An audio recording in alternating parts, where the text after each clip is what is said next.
Welcome back, folks, to Season 3, Episode 16 of our Fill Your Cup as a Pour Together podcast. I am your host, Mrs. O, and on my right, I have Una Mary Leonard. Hello, hello. And on my left, we have a very special guest, Clara Maybin. Hi. Oh, so I'm so shy. It'll not take me long to get warmed up.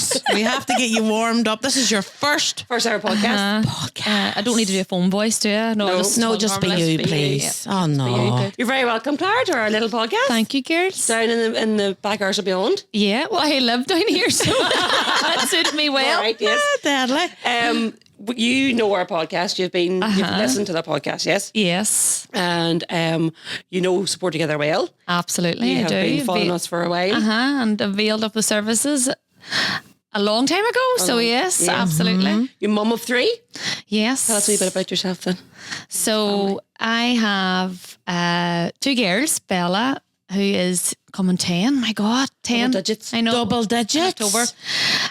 Maisie, who is coming 7, and Charlie, who is 2. So all born premature, very early. Well, it gradually got earlier. 35 weeks, I thought, with Bella was early, but with your first baby, you're very green to like you don't know what to expect, so you don't know anything any different. So 35 weeks. Maisie was born at 34, and then I thought, no, I'm not going to have any more. That's me. Couldn't do that again. And then my sister had a baby, and I was like, oh, sure, I'll have another one. This was 5 years later. You got broody. Aye, and then I thought 5 years later, sure, it'll definitely not be the same. And then I found out it was a boy, and I was like, it'll definitely not be the same. But sure, he was the worst out of all of them. 30 weeks. Oh, he really wasn't. He was there. I know. They're all like impatient. They're like their ma. Oh my God.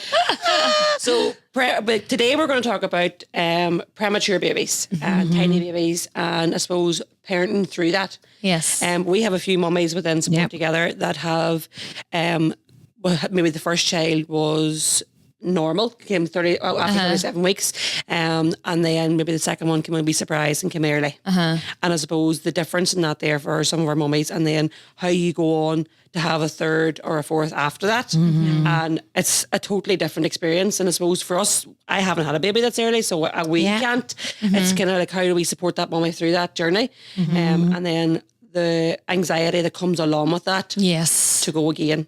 And the blame, the guilt. Oh my God. That's exactly why I went to use the first time, I think, because whenever the baby is born so early, 5 weeks early with Bella the first time, first baby again, you don't know any different. And you're by the book nearly, aren't you? And you're planning everything out, Yeah. and all is here. And my waters actually broke in work, and I was working at Cookstown. I'll never forget it. Was Sadie, were you still working, or were you actually off? I was working, and I was like, did I pee myself? But What's weird. going on here? Past no marks, back to the toilet, in and out.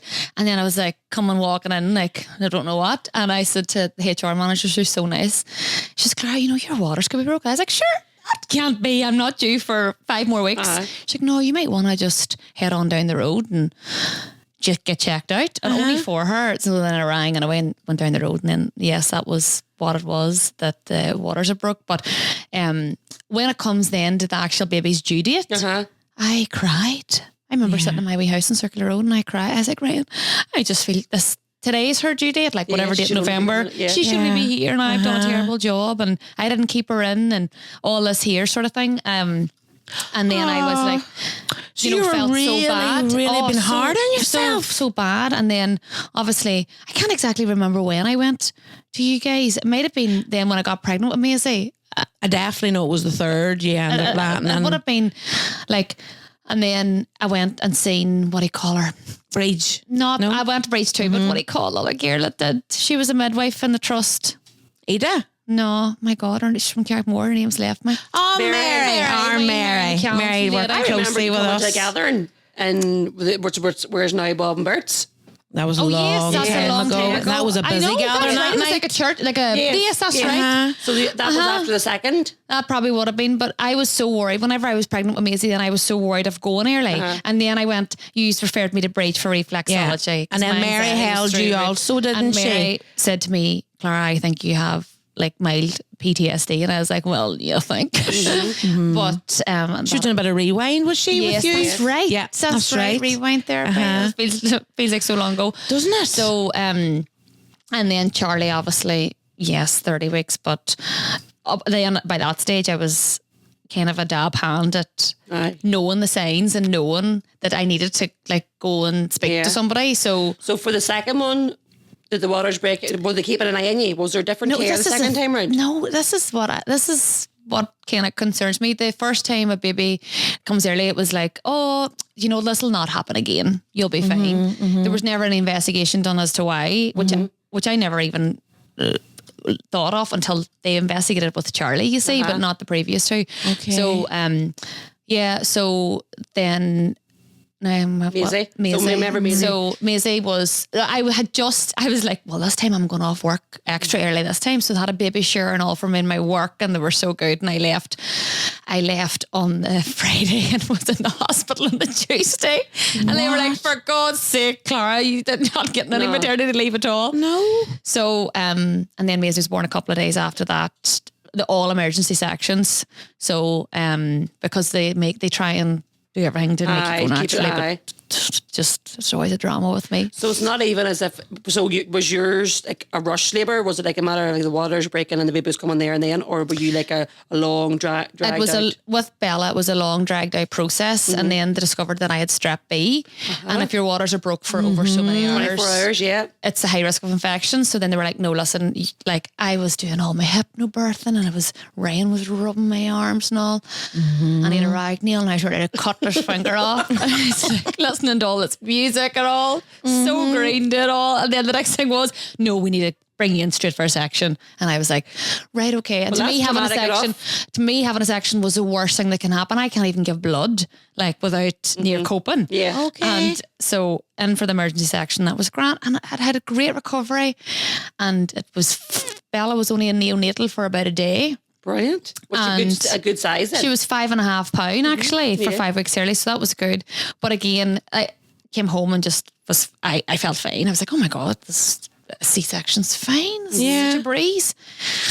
The more sections you have, the harder it is, obviously. Of course, it's hard. It is in your body. Yeah. But it was when her due date came, it was the worst. Talk us through that, because we're hearing that a lot. And it was just like, you feel so and guilty. mums feel frozen time, and often there's where it feeds the guilt. Oh, I just cried and cried. I was like, obviously body can't do what it's supposed to do, and why did I not keep this baby in, and why did she come early? And they said, they didn't say, you know, the fact that you didn't have strep B, any sort of infection can bring on preterm later, but there was no definitive answer there, which probably didn't help my situation either. But then obviously reached out to you guys, and then you were so good, and went to a couple of week groups, and went to Breed for reflexology, and went to Mary as well. So good. And then there's 2.5 years ish between Bella and Maisie. So yeah. Is there a reason there was 2.5 years? Did you want to keep it a gap? Here, no harm. I think 2.5 years is quite close now, because COVID happened. It was a lot of other carnage. I was like, yes, what? But a lot of people would have like babies a year, and I'm like, no, I could. But I was like, no, sure. But in my mind again, if Bella was going to be the guts of 3 whenever Maisie came, but she wasn't. She was 2 and 10 months, say. She came early, but so she was due in the August, and I remember going to Ryan's granny, God love her. I remember going to visit her for her birthday, or somebody's birthday in July, and she says to me, I don't think you'll last much longer. And I was like, right. And, you know, grannies are so like, oh no, and lo and behold, literally the next day I was in the hospital with Maisie. Again, just my waters. Started getting pains and waters broke, and then I opted to have a section the second time because of everything I went through the first time with being in labour for so long and all, and nothing happened. And I was like, no, listen, just please section me. Not that it's not an easier. It's not definitely not an easier but what option. you were doing there is taking some self-management, some control, because I could have ended up going that way anyway, and putting your body and you and your husband through all of that. So I remember being scrubbed up and everything ready to go, and the consultant coming in and be like, you know, you can, if you want to, go try yourself. And I was like, I'm literally I've been starved for a day, mate. And I am standing here not like going on me. Yeah. Let's just go. I'm not trying Keep myself. her that time ready to. So then Maisie was born, and now the difference scares.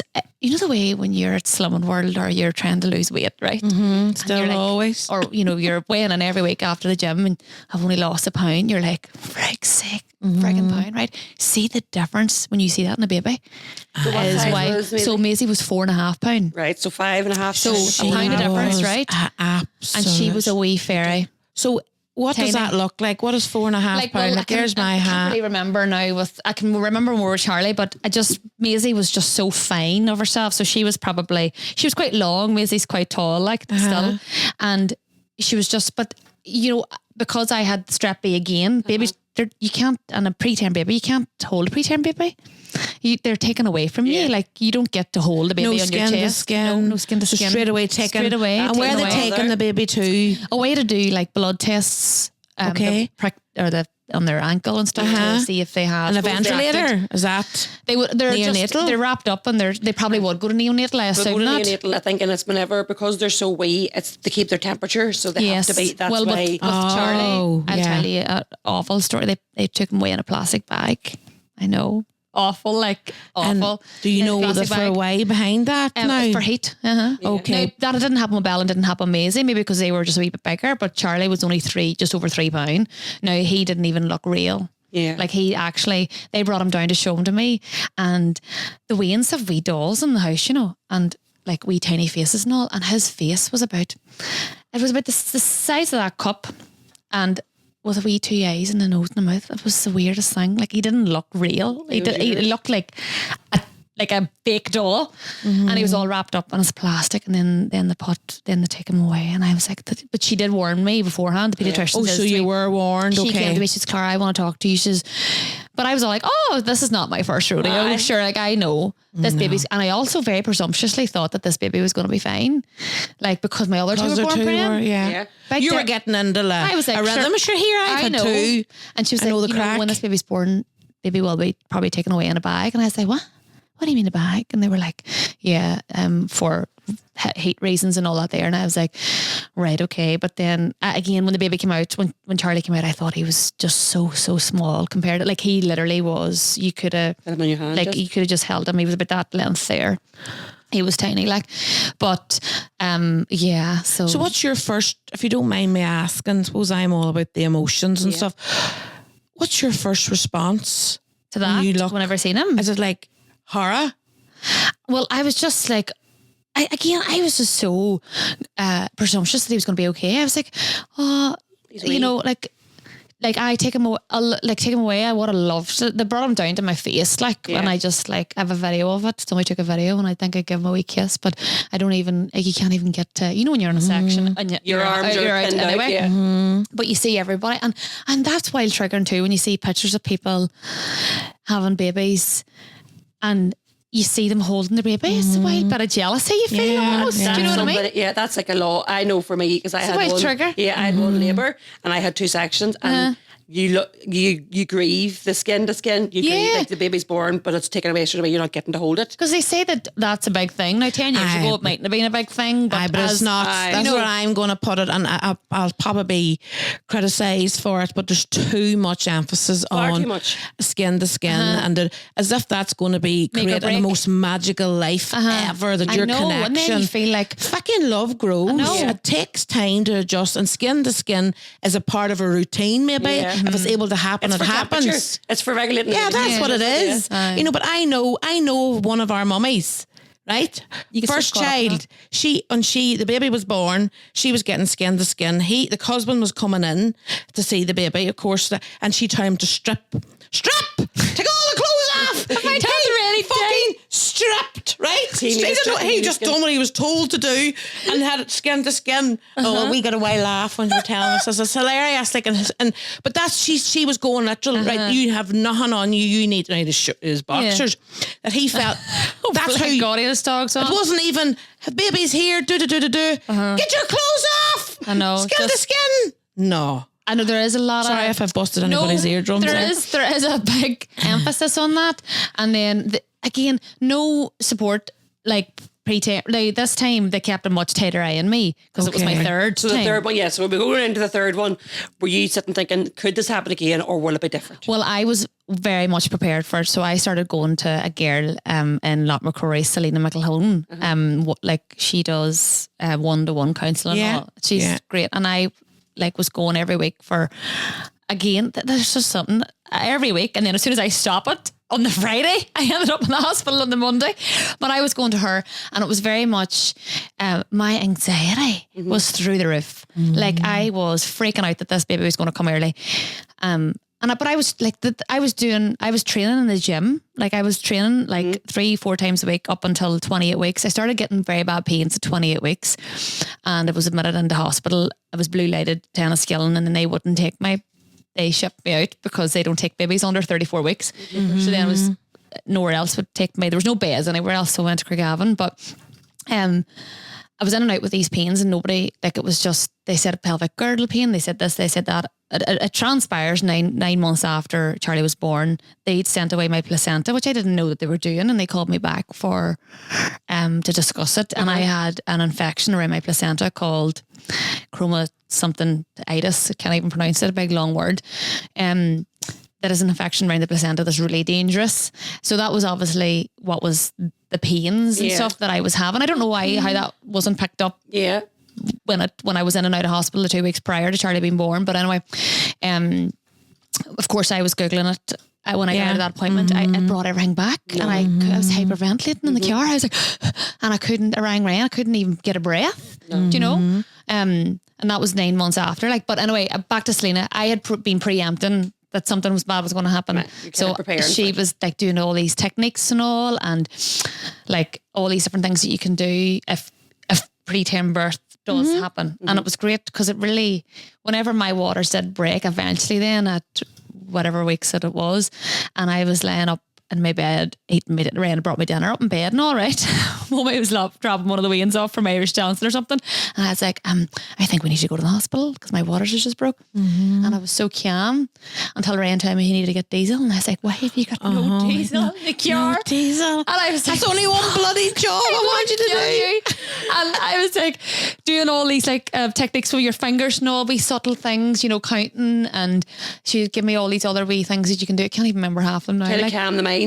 Calm your be with the whole way up to Craigavon. Was it pain at this stage? There was, but I didn't want to get panicked for my blood pressure then hit the roof, so I was just doing this. And Ryan was trying to talk to me. I was like, don't talk to me. This is Fill Your Cuppa, the Support Together podcast, and we couldn't bring the podcast to you today without the support of Supreme Motors. Whether you're looking for something affordable or a top tier option, Supreme have the perfect car for you, along with a commitment to exceptional care at all times. Visit suprememotors.co.uk. And then when we got there, then they brought me in and all, and so basically then Selena was great. So Selena really prepared me, and on the Friday I finished with her. I ended up in the hospital the next week, but all what she done with me was brilliant. But that was me doing all that myself. Do you know what I mean? No one else. There was nobody was coming to your door, and that's what we've heard in previous podcasts. There's no superhero coming. It's about you need to be really aware of your own. Yeah, you need to be aware of your own feelings. They're not commenting, and I'm not that kind of person. I mean, I'm a very like everybody knows what I'm like. So anybody that knows me that's listening, I'm very happy-go-lucky, very bubbly. And anxiety and stuff like that. There, I was like, no, like don't have that there. But actually, I can really like take over. And then when I had the panic attack, which I'll tell you about as well, I was actually mortified. I was like, get me out of this hospital now. Like I can't believe I'm here, blue lighted after having a panic attack. I thought I was dying. But when Charlie was brought in, whenever I was brought in then to have Charlie with a preterm baby, they give you they administer magnesium. Right. It feels like your body is going on fire. Right. And why do they give you magnesium? Brain development. Right. Okay. Okay. Because I know they give you an injection for lungs. Is there something similar to get? That's steroid injection. Right. So you get those. They're like bee stings, right? Bee stings. It's like being stung by a wasp or a bee, right? So you've had them there for the three of them. I had them for the three of them. But this time, because Charlie was extra early, you get magnesium administered. Isn't magnesium, and it's this strip. I'm nearly 100% sure it's magnesium now. I'm questioning myself, but anyway, they put you in this strip and they say, Clara, you know that you're going to feel like your body's on fire. And I was like, sorry. They were like, as well as the pain as the contractions. As well as these things. Put this in, and you can feel it going through every inch of your body, right, all around, and you just want to rip your skin off, right? And how long does that feeling last? A couple hours solid, right? Okay. But during that was fine. Whenever they finished that drip, Ryan was sitting in the corner, they came into me, they were like, oh, listen, I know that you want to have a section, but you know, if you want, it's been 5 years since your last baby, if you want to try yourself. And I was like, right, okay, right. If you think that it's safe to deliver a 30-week-old baby naturally or vaginally, I know we need to be correct. I'm not hanging naturally about. I said, then you know best, right? Again, you know best. But anyway, that never happened. I ended up emergency section. Okay. But whenever Ryan was sitting there, and I then that drip was coming out, and they wanted to move me up to the ward.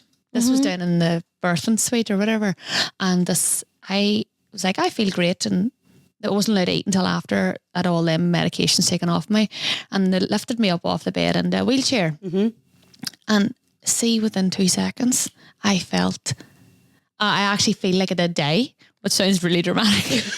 But no. all I could see was like, I could hear loads of people, but I couldn't see. Like, it was like a big white light. And I completely fell forward, and Ryan was like, Clara, he jumped up with the seat to grab me, and the nurse, she rang the buzzer, and she was all, Ryan says there was like what felt like hundreds of people. Yes, of course. My blood pressure, now I'm not a medical person, but my blood pressure was 40/20. And the woman kept shouting. The woman kept shouting, she's in her boots. She's in her boots. And Ryan's like, what? Like, she's in her boots. What does that mean? Like, as in, like, she's like, literally. So they got me on my side, and Ryan says all he remembers was the midwife down on her hands and knees with the stethoscope at the baby's bump. And I didn't really know. I was like, I could hear people, but I couldn't see anything. You totally blacked out. And they brought me back around again, and they were like, oh, it must have just been the effect of all the medicine. And I was like, medication? Never questioned that. And was brought up the stairs then after, and that was fine. Charlie was born the next day via emergency section, but that there has haunted me. Yes. And that's whenever I then took a really bad, the day before Charlie was due to get out of Neo Natal, I took a really bad panic attack, which I thought was me. I was feeling everything I was feeling at that precise moment, and pains and all, and sickness. And Ryan's sister was in the house at the time, and I says, you need to, I'm dying. He says, you need to, oh my God, look at my hand. Like, shaking, thinking about it. She was like, I says, you need to take me to hospital right now. I'm dying. Something's happening to me. I thought the infection was back, because after the when Charlie was born, I took 2 bad infections. That's another story. But anyway, so when I got to the hospital, they did everything. That is PTSD. She said to me, Clara, I think you've had a really bad panic attack. And I was like, what? I was mortified. I just couldn't get out of there quick enough. No, you never dismiss that. No. That is your body. It's nearly that memory that is picked up from your previous. It's everything what happened to you, and tomorrow you're due to go and get Charlie out of the hospital. And you are now thinking you have a life to take home, and your body keeps the score. Your body's remembering what's happening. And I was like, oh my God. So, and I'd say if you feel a pain or something in any way similar to what you felt, straight away you're sitting thinking, oh shit, I'm in my boots. That's it. Ring an ambulance. Like, that's awful. So, and I still don't know what actually did happen that time, but but let's say your blood pressure probably did drop, but do they know why it dropped? No, they don't. They said like, oh, it must be all the medication, because I would have been on that magnesium drip, paracetamol, ibuprofen, whatever. And have you never went back and asked? I think I will when you're ready. Now it's sort of like, I'm thinking about it, and like, do you know, I got my notes back after I had Maisie, and like read them, and I was like, you know, traumatized. So even though I kind of no medical background, but there's some medical term for it. Whenever your blood pressure drops that low. But even them going over and explaining that, and probably would be maybe you going back to revisit the one-to-one therapy that you were receiving, and then work your way then to ask but to sure, be. I'm still sure. I went to the doctor after that happened, and she said to me, no, a friend of mine says, Clara, I think you might have postnatal anxiety. And I was like, what? I've never heard of postnatal anxiety. I've heard of postnatal depression, obviously, with you guys. But we do postnatal anxiety too. Never heard of postnatal anxiety. And I went to the doctor, and she says, Clara, even the way you're talking and behaving, she says, you're like, Yeah. And you're a fast talker. You're an energetic talker, but you went over another level. And she said to me, I'll refer you. And that was over 2 years ago, and I haven't heard nothing since. So I've just been dealing with things myself. Isn't that why? That'll be. So Charlie was born in February, and he was in hospital for 7 weeks. So we got out at the end of March, say. Would that be right? And so that's 2 years ago, because it's April now. And what is it that they were going to refer you? Well, refer you on for something. I don't know. ABT or something like that there. Just kind of help you probably to deal with it. I would that should be done. So that's the waiting list. I know it's process. I know. So I just, I just deal with things myself. I know I'm very much aware, but especially because I was so ill after I had Charlie. So, after I had Maisie, I had retained product and was very, very ill and was readmitted to hospital. Right. That's another reason why I said I wouldn't have any more babies. And then after I had Charlie, I took an infection in my wound and took a reaction to the cannula points. Phlebitis or something. It's like big welts, like big stones in your arms, right? Horrendous. And then because of all that happening, like I was so ill, I wasn't aware that whenever I went to the doctor 7 weeks after, she's like, I see you had postnatal sepsis. And I was like, well, I didn't know I had sepsis, but I was so ill in hospital for 3 weeks. I wasn't even able to go down to Charlie. You wasn't even fit to go down to see him in neonatal, because I was just laying there like dying. But so all that as well, do you know what I mean? On top of and that's probably all contributed to that really bad panic attack as well. But what you went through in that episode in the hospital that day. Yeah. Your body, the memory kept that, and then straight away you were triggerized. The whole way out to A&E, like my whole body was like vibrating. And I went in to A&E and I knew the girl that was working in A&E. I went to school with her. I was like, Tara, I am dying. And she was like, you're not. I could not control the shakes in my body. Like I don't know if there was anybody in A&E that knew me, but it doesn't matter, because you're kind of brushing it off. Oh God, is that all I had? Oh my God. No, that is lethal stuff. And you have to give yourself some nourishment, some kindness after that. That is tough. Yeah. What you've been going through since Bella, is no joke. And I know you're saying, I'm dealing with it and I'll deal with it my own way. Yeah, until you're not able to deal with it. It's important to line up what you've done previous, is get your talking therapies. That's an absolute disgrace that you're sitting 2 years and you have not received any talking therapy. Not even a letter or anything. No, maybe you've been forgotten about. You need to chase that up. Probably, but then I know that they're stretched and all, and it doesn't matter, right? You're a human. You're a mother. That's where you come in then, and then that's why you're so friggin' overrun. I know, but I remember you coming in to speak, and it was Ryan says you need to go and speak to someone. I remember you coming in about Charlie, and I look at Charlie in socials, and he's a trooper, and your three are troopers, and that's what we will talk about, because we want to talk about the other end of things. But the fact is, the likes of we do counselling, the likes of we had Mary doing rewind therapy, the reflexology, all of that is important, because there's so many mummies can't wait. Yeah. 2 years. They have to talk it through, and often then there's where you're able then that you're able to somebody will sit with you, a midwife or whatever will sit with you and talk you through your notes. That is important often to move forward, because you end up staying. You're living backward all the time. You're constantly living back there. Certain things will take you back. Yeah. And can re-traumatize you. I can't even see the smell of hospitals. See anything they got there. It actually, it turns me. It just is so triggering. But do you think how many times you're going to be in a hospital with kids? I know. And I just family? Do you know? So many times are you re-traumatizing yourself because of a smell?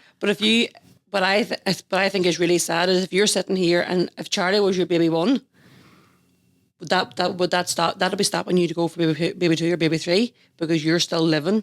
And no support. And we have mummies. I suppose that's where we're sitting. We have mummies that have had babies that have baby one has come early, and because they're waiting so long to try and get help, and then next thing they want to go have another baby, and they're going for another baby, but actually they're still carrying the heart and the trauma of baby one. Massive. And that's going to affect baby 2, and I can imagine. And you think you're okay? Yeah. Yeah. And then You have the blackout, and then you think you're okay, and then something brings it all back to you, and then you're like, do you know, even watching some things on TV and stuff, and I'm like, oh my God. And but you know what too? If it's a first baby and you have no other children in the house, I'm not saying that's easier, but my children are traumatized. Yes, that's what I was going to say. How's Ryan and how is... Well, you think about Ryan witnessed. Like Ryan says, Clara, I thought you were dead. Yeah. And he said that. He said, I thought you were dead. And I was like, well, I'm like a cat with 9 lives. Would you always come back with a joke? I always come back. That's your how you're coping. Your trauma response. I'm like, Ryan, there's no easy way of getting rid of me. But let me he said that night in the chair, all I can see is him getting up to catch me. Yeah. And that was it. And then that was it. And I don't remember after that. But I'm sure. But he remembers. He's thinking about the woman down on the floor with the stethoscope on your bump. He says, I just thought that you were dead. And then when Charlie was neonatal, he was doing so well. Like he literally was amazing. You couldn't have wished for every day. It was like there was never progress. He had a bleed on the brain, but it was very minor, and he was like very, very good. And the only thing I could do for Charlie was, even though I was half dead myself, was to express milk. So I was literally sitting every 2 hours, like us here over the side of the bed. The 2 like a cow getting pumped. I was like a cow, right?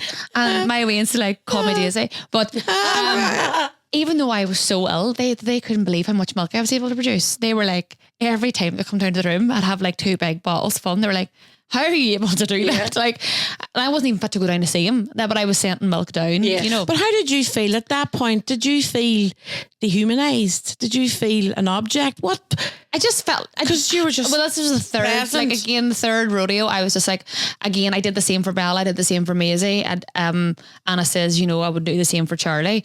And I just sat there and I'm just like, can you get me, I just bring the buzzer and then they'd come down and take the milk and all. But I felt like I didn't have anything else that I could give them. So the milk. I wasn't even allowed to hold him. Yeah. I couldn't even hold him till about 4 or 5 days after he was born. And what do they do that about the sense, the smell?